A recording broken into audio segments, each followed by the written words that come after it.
संयुक्त गट ब गट क मध्ये जवळपास लक्षात ठेवायचं, इंडस्ट्रीवर नेहमी हा जो शब्द आहे ना कोर इंडस्ट्री, यावर नेहमी प्रश्न येतो. कधी कधी प्रश्न येतो सनराइज इंडस्ट्री म्हणजे काय, कधी प्रश्न येतो गाभा उद्योग म्हणजे काय. कुठला गाभा उद्योग, कोर इंडस्ट्री. यावर येणारा प्रश्न हा अशा प्रकारचा येतो. विषय कळलं की गाभा उद्योग यामध्ये पुढीलपैकी कोणत्या उद्योग क्षेत्राचा समावेश काय होत नाही. ओके, आपल्या जे तुम्ही इकॉनॉमीचे पुस्तक जे वाचत असाल त्या पुस्तकामध्ये सुद्धा याचा काय आहे, म्हणजे हा टॉपिक आहे. उद्योग नावाचं प्रकरण जर तुम्ही वाचलं तर त्यामध्ये हे तुम्हाला प्रकर्षाने दिसते. आणि उद्योग चॅप्टर मध्ये जर आतापर्यंत समजा 50 प्रश्न विचारले असेल तर त्यापैकी जवळपास 15 प्रश्न हे एका कन्सेप्टवर आहे, त्याला म्हणतात गाभा उद्योग. काय आहे तर समजून घ्या. आता बघा, जसं आपण म्हणतो एमपीएससी, उदाहरणार्थ आपण घेतलं कंबाईन, बरोबर. कंबाईन मध्ये एकूण किती सिलेबस आहे, 8. पण तुम्हाला एवढं माहिती आहे ना, इको, पॉलिटी, जॉग्राफी हे 3 केले तर जंप मारते. समजलं, हे 3 प्रेडिक्टेबल आहे, म्हणजे माहित असते. म्हणजे मागच्या 100 वर्षामध्ये हे 3 सब्जेक्ट असे आहे की ज्यांनी धोका नाही दिला, म्हणून याला एमपीएससीचे काय म्हणतात, काय म्हणतात, कोर सब्जेक्ट म्हणतात. एमपीएससी कोणते सब्जेक्ट म्हणतात, कोर सब्जेक्ट. तसं जे ओव्हरऑल इंडस्ट्री आहे त्या इंडस्ट्रीमध्ये 40% कॉन्ट्रीब्यूट असणारे, किती टक्के, 40, 39.8% आहे तसं त्याचं. 40% कॉन्ट्रीब्यूट असणारे असे एकूण 8 उद्योग आहे, याला कोर उद्योग म्हणतात. बरोबर. म्हणजे याचा अर्थ काय, ह्या 3 मध्ये जर मार्क आले तर 100% पासिंग पर्यंत तुमचे मार्क पोहोचेल. ह्या 3 मध्ये मार्क आले तर कुठपर्यंत पोहोचेल, पासिंग पर्यंत. तसं 8 उद्योगाची वृद्धी झाली की ऑटोमॅटिक ओव्हरऑल इंडस्ट्रीची काय होते, ग्रोथ होते. आणि एक शब्द बरोबर आहे का, ओव्हरऑल म्हणजे भारताचा इंडस्ट्रियल डेव्हलपमेंट हा किती होत आहे हे मोजण्याचं जे आपल्याकडे एकक आहे त्याला म्हणतात IIP, index of industrial production. म्हणजे ओव्हरऑल IIP मध्ये 40% कॉन्ट्रीब्युशन हे किती उद्योगाचं आहे, 8 उद्योगाचं आहे. समजलं, किती उद्योगाचं आहे, 8 उद्योगाचं. मग याला कोर इंडस्ट्री म्हणतात. कळलं की मलाच कळलं, उदाहरण कळलं ना. हो म्हणा, नाही म्हणणार रे बाबा. ओके, तर बेसिकली लक्षात ठेवायचं, या ओव्हरऑल IIP मध्ये 40% कॉन्ट्रीब्युशन कोणाचा, 8 उद्योगाचा. एवढा परफेक्ट झाला. आता बघा न्यूज काय, यामध्ये न्यूज कशी आहे की war impact core industries, core इंडस्ट्रीवर कशाचा परिणाम पडला, वॉरचा हा परिणाम पडला. समजली पर्यंत. हे बाकी घेणं देणं नाही आपल्याला. महिन्याची आकडेवारी आयोग विचारत नाही, पण आयोग काय विचारते, हा कन्सेप्ट विचारतो, कोर इंडस्ट्रीज म्हणजे काय. कोर इंडस्ट्री म्हणजे ओव्हरऑल इकॉनॉमीमध्ये, ओव्हरऑल इकॉनॉमीचं निर्देशक कोण आहे, IIP, औद्योगिक उत्पादन सूचकांक म्हणतात याला. कधी कधी असा पण प्रश्न येतो बरं का की औद्योगिक इंडेक्स ऑफ इंडस्ट्रियल प्रोडक्शन विषयी योग्य विधाने ओळखा. हा उद्योगाचा काय, हा उद्योगाचा काय सांगतो, आकारमानामध्ये बदल सांगतो, किमतीमध्ये बदल नाही. हा आयोगाचा आवडता पर्याय आहे. आयोग म्हणतो औद्योगिक उत्पादन सूचकांक हा अर्थव्यवस्थेमधील वस्तूचं भाववाढ आणि आकारमान या दोन्हीचा सूचक आहे. हा भाववाढीचा सूचक नाही आहे. भाववाढीचा सूचक हा कोण आहे, CPI आहे, कंझ्युमर प्रोडक्शन प्राइस इंडेक्स. हा कशाचा आहे, आकारमानाचा आहे. पहिला मुद्दा क्लिअर. या IIP मध्ये ओके किती उद्योग, 8 उद्योग असे आहे ज्याचं कॉन्ट्रीब्युशन किती पर्सेंट आहे, 40% आहे. कोणते 8 उद्योग आहे तर पटापट बघून घेऊ आपण. कुठले 8 आहे तर हे बघा, नंबर 1 कोळसा, नंबर 2 कच्चे तेल, नैसर्गिक वायू, रिफायनरी, वीज, फर्टिलायझर, पोलाद आणि सिमेंट. ह्या 8 उद्योगांचा यामध्ये काय होतो, समावेश होतो. हा प्रश्न UPSC प्रीला पण येऊन गेलाय बरं का. हा राज्यसेवा प्रीला पण, राज्यसेवा मेन्सला पण येऊन गेला ओल्ड पॅटर्न मध्ये, आणि कंबाईन मध्ये तर हा आहेच. बरोबर. आणि फिक्स प्रश्न आहे कोणता, कुठल्या उद्योगाचा यामध्ये काय होत नाही, समावेश होत नाही. बघा याच्यामध्ये टेक्सटाईल होत नाही. काय होत नाही, टेक्सटाईल. आणि सर्वात महत्वाचा हा प्रश्न घ्या आता, कुठे गेला रे बाबा, ओके हा प्रश्न घ्या आता.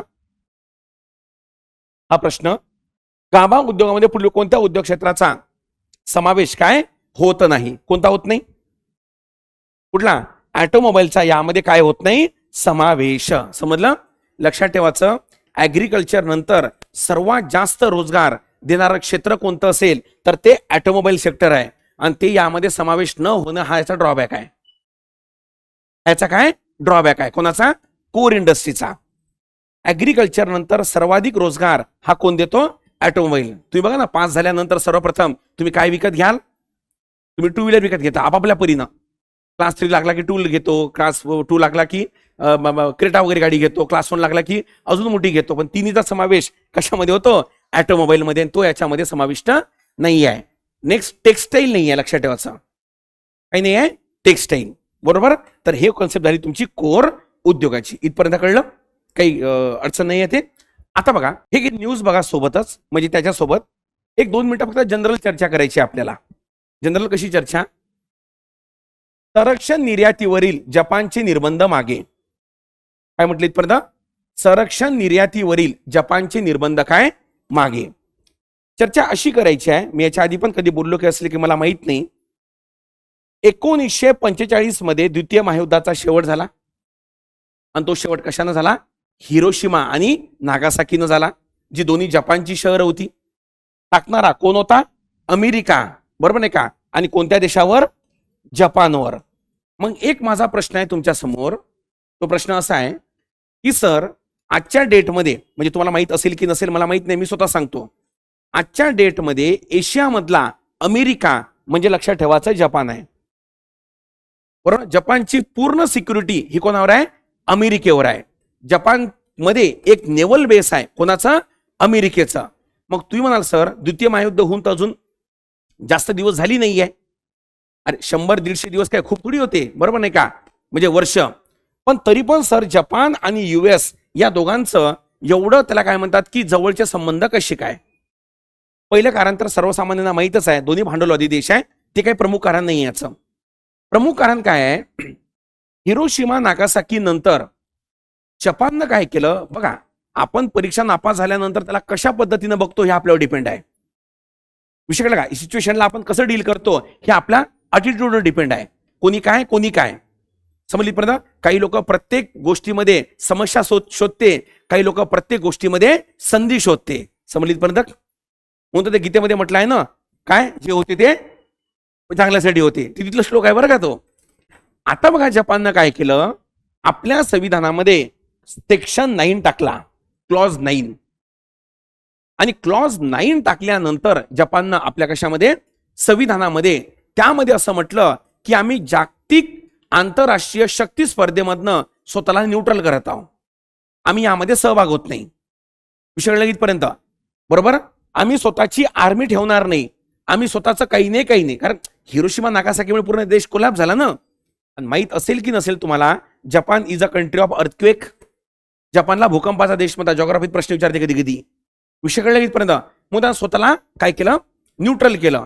आणि अमेरिकेसोबतच त्यानं अग्रीमेंट केला, ज्याच्यानुसार जपानची सगळी त्याला काय म्हणतात की सिक्युरिटी ही कोणावर आहे? अमेरिकेवर आहे.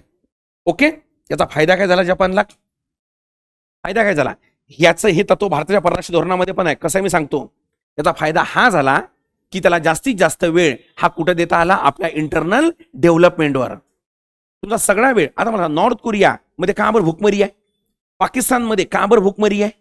याचं कारण अर्धा वेळ हा त्याचा हा कुठे निघून जातो? अर्धा वेळ हा त्याचा कुठे निघतो? हा अँटी इंडिया निघतो ना. अर्धा वेळ त्याचा कुठे निघतो? कोरिया याच्यावरच निघतो ना. सिंपल मायक्रो लेवलवर या. जर रूम मध्ये तुमची किरकिर असेल, लायब्ररीमध्ये किरकिर असेल, अर्धा वेळ तुझा विचार तिथंच निघून जातो. मग स्वामी विवेकानंद जे बोलतात ते काय चुकीचं थोडी बोलतात. काय की युवक आपली अर्धी ऊर्जा ही अशीच वेस्ट करतो. हे त्याचं उदाहरण आहे. सगळी फिलॉसॉफी भारताच्या याच्यामध्ये आहे बरं का, कोर फिलॉसॉफी मध्ये. Is that clear? फक्त फरक एवढा आहे, फिलॉसॉफी भारतामध्ये जन्मलेली आहे आणि त्याचा वापर हा विदेशात झालेला आहे. For example Japan. समजलीपर्यंत? जगा आणि जगू द्या, तथागत गौतम बुद्ध. स्वयंप्रकाशित व्हा, तथागत गौतम बुद्ध. आणि मग त्याला काय म्हणतात की एवढं इंटरनल डेव्हलपमेंट केलं. आज तुम्हाला माहित असेल की एका राज्याचं भौगोलिक क्षेत्र जेवढं आहे आपलं, तेवढं जपानचं भौगोलिक क्षेत्र आहे. पण जगातली नंबर 3-4 ची अर्थव्यवस्था आहे. याची 3-4 क्रमांकाची अर्थव्यवस्था आहे. समजलं मी काय बोललो तर? का बरं? तर त्यावेळेस घेतलेल्या निर्णयामुळे की आम्ही आंतरराष्ट्रीय शक्ती स्पर्धेमधनं काय होतो, न्यूट्रल होतो. एक जनरल मी तुम्हाला सांगण्याचा प्रयत्न केला या जपानबद्दल. याच्याकडून काहीतरी शिकता येते बरं का आपल्याला. काय शिकता येते आपल्याला? की डोंट वेस्ट, त्याला काय म्हणतात की energy on non content issues, समजला? किंवा नॉन एग्जाम इश्यूज. काही गरज नाही ना. जिस गली में जाना नहीं उसके बारे में पूछना क्या. एवढं जर केलं वेळ पण मिळतो, सगळ्या गोष्टी पण बरोबर होतात. हे जपान शिकवतो बरं का. आणि त्यापेक्षाही महत्वाचं, हे फिलॉसॉफीचा उगम हा कुठं आहे? भारतामध्ये आहे. त्याची पूर्ण एनर्जी आज जगामध्ये युरोपियन देश बघा, छोटे छोटे देश आहे पण त्याची इकॉनॉमी मोठ्या मोठ्या आहे. त्याने पहिला निर्णय घेतला की मी या आंतरराष्ट्रीय विवादामध्ये काय होणार नाही, सहभागी होणार नाही. विषय कळले इथपर्यंत? तर यामुळे त्याला काय म्हणतात की आता असं म्हणणं आहे की संरक्षण निर्यातीवरील जपानचे निर्बंध मागे. याचा अर्थ हा होतो, जपान असा म्हणतो की आता आमच्यावर जे डिफेन्स एक्सपोर्टचे अमेरिकेचे निर्बंध होते, कारण याच्यामुळे ते आता मागे घेतल्या जात आहे. आता आम्ही डिफेन्स एक्सपोर्ट पण करणार. याचा अर्थ हा होत नाही की आम्ही आता शक्ती स्पर्धेमध्ये सहभागी होणार, आम्ही डिफेन्स एक्सपोर्ट करणार. म्हणून तुम्ही ऐकलं असेल, रशियाकडनं भारत ब्रह्मोस घेतो, ओके, अमेरिकेकडनं घेतो, इस्रायलकडनं घेतो. अरे समजला का रे बाबा? पण जपानकडनं आजपर्यंत का नाही घेतलं? कारण त्याच्यावर काय होते, संरक्षण निर्यातीवर काय लावले होते, प्रतिबंध लावले होते. समजलं? तर या तऱ्हेनं त्याला काय म्हणतात की सगळ्या गोष्टी या आहे.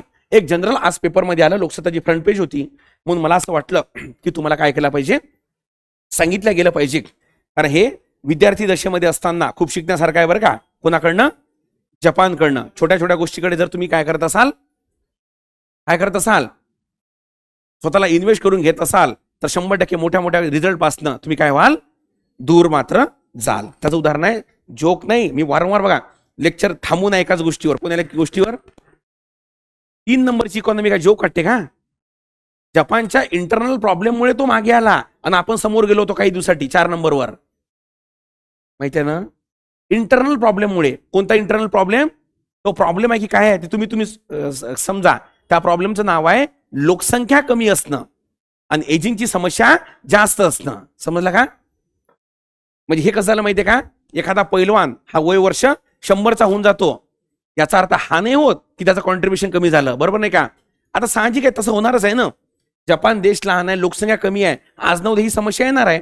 आणि युएनच्या रिपोर्टनुसार भारतामध्ये ही समस्या 30 पासून जाणवायला काय होईल, सुरुवातक 30 पासून. कारण भारताचा फर्टिलिटी रेट काय होणार आहे, कमी. जनन दरचा अर्थ होतो बाळांना जन्म देण्याची काय क्षमता. ठीक आहे. म्हणून हे 2 गोष्टी आज टॅग केल्या आपण, एक कोर इंडस्ट्री आणि दुसरं काय जपानच्या बाबतीमध्ये. ठीक आहे. असं आपण मधामधात घेत जाऊ म्हणजे हे होईल ते. चलो, आजच्या ठळक बातम्या संपल्या.